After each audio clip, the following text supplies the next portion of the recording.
funny, Mike. The one game we both got wrong this weekend. Let's give this team some credit. Yeah. LSU Tigers at home. Rough start, but it's not how you start, Shane. It's all about how you finish in college football. 31 for them Tigers, 16 for Mississippi State. A rough showing here for them Bulldogs, Shane. And hey, Mike Leach, he was getting aggressive early in the game, going for it for damn near every fourth down in the ball game. But for some reason, Shane, he was made the decision, let's run it up the gut on every 4th and 1 in the ball game. I don't know. They converted the first one, which was on their own 22, I believe. I mean, it was a head-scratching decision, even though they got it. That gave them a little bit of momentum, Shane. LSU had nothing doing. I mean, this was like a 180 game, Shane, where Yeah. LSU looked like they were getting dominated. They got a little bit momentum right before halftime, but this game was won in the late third, early fourth quarter, Shane. LSU started 0 for 8 on third downs in the ball game.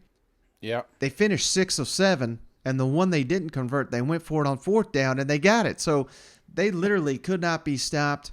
Here's the fourth quarter stat, Shane. LSU, 21 points. Mississippi State, 0. Yards, LSU, 175.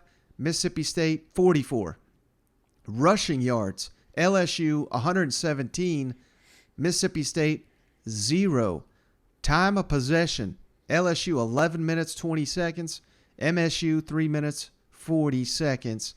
This was just like a meltdown of epic proportions here for our hype of Mississippi State, Mike Leach, and Will Rogers. You know what? Yeah, and one of the things that drove me nuts about this one was it felt like it was on the verge of being a blowout. In fact, I texted you, Mike. I told you after that second score, I was like, Mississippi State is about to kick the shit out of LSU. That's what I thought was going to happen, and I was wrong.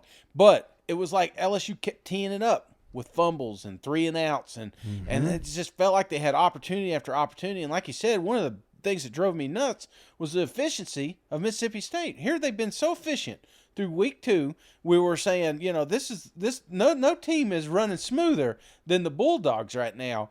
And I think, let me show you here: 3 of 14 for third downs, 1 of 4 for fourth downs. And it wasn't that they weren't getting these first downs. It was the play calling. Like you said, it's like you've got the leading passer in the league. We just touted all these different weapons you've got around you as far as receivers, and you're running the rock. Why? Because you've been doing good with the running game the first 2 weeks. You have, but you got there because everybody's afraid of Will Rogers and company, and I have no idea why they. I mean, but I will say this about LSU. They gave them a shot. They gave them an opportunity. And if you let LSU stick around long enough, they're going to make you pay for it. And that's exactly what they did to those Bulldogs. Right, Shane, and that's why I'm giving out Coach of the Week, Shane. Brian Kelly, them LSU Tigers. Again, it wasn't pretty. The offense wasn't working. They shifted in-game, made those adjustments, dominated in the fourth quarter. Of course, Austin Williams, his muffed punt there with 32 seconds left in the third quarter. That was kind of the moment the game flipped because Mississippi State had the momentum. They had just stopped LSU. LSU couldn't do nothing. And then they fumble the ball, get it there. Jaden Daniels scores a touchdown. And I'm giving Jaden Daniels, Shane, clutch player of the week, coming up big in the fourth quarter. We got to hand it to him, man. I believe this is the first time in LSU history, Shane, they started 2 offensive tackles that were both true freshmen. Both their guards are sophomores. I mean, this is an issue, this offensive line. But Jaden Daniels is making plays with his arm, with his feet. He is 9th in the SEC, Shane, in both rushing and passing. I mean, they need him to do everything. He's carrying the offense right now. Otherwise, if not for Jaden Daniels, LSU's 1-2 on the season instead of 2-1. And I'm glad you crowned him because that's exactly where I think Brian Kelly should be. I think this was a monumental win for him. Yeah. Again, I think Mississippi State's a great ball club. I still think they're a top 25 team. And so, in my opinion, LSU got a top 25 win here. So this is a great bounce back from that defeat with Florida State. And they're on the right track. They're further along than I thought they would be. So that's a great start for the Tigers. And like you said, the adjustments. because there was a time in this game I thought it was about to get out of hand, and they kept scrapping, they kept fighting. Kelly kept finding opportunities for his boys. It was just a great game for him. Yeah, and I also want to give one more award out, Shane. Defensive Player of the Week. I'm giving it to Jay Ward, the defensive back for LSU.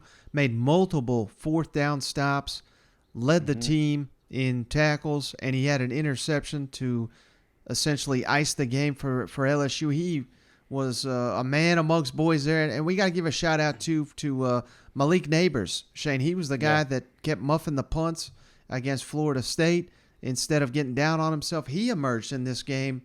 You know, you had heard so many great things about him during fall camp, but man, he's more productive than Keyshawn Butte out there for LSU. Yeah. He was making plays time and time again. When Jaden Daniels needs to make a play, he looks to Malik Neighbors. So credit him for just a couple of weeks here later. You know, he going from the GOAT to the hero, so to speak, for Malik Neighbors. I love to see turnarounds like that. Yeah, that's good, man. I like it. Ryan, how far have you come in 13 days? You know, I said this, I think, at the press conference. The one thing I know about this group for certain, and we're still trying to learn more about each other every day, is they're fighters. They'll fight. And we saw that against Florida State. You know, we were obviously very talented going against a Southern team. That probably wasn't a great glimpse, but I knew that they would fight tonight.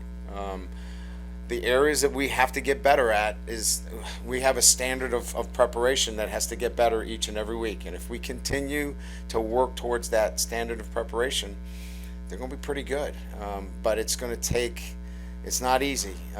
And I think they're starting to believe that. Winning helps. So if we can continue on that realm, I think this team can continue to get better.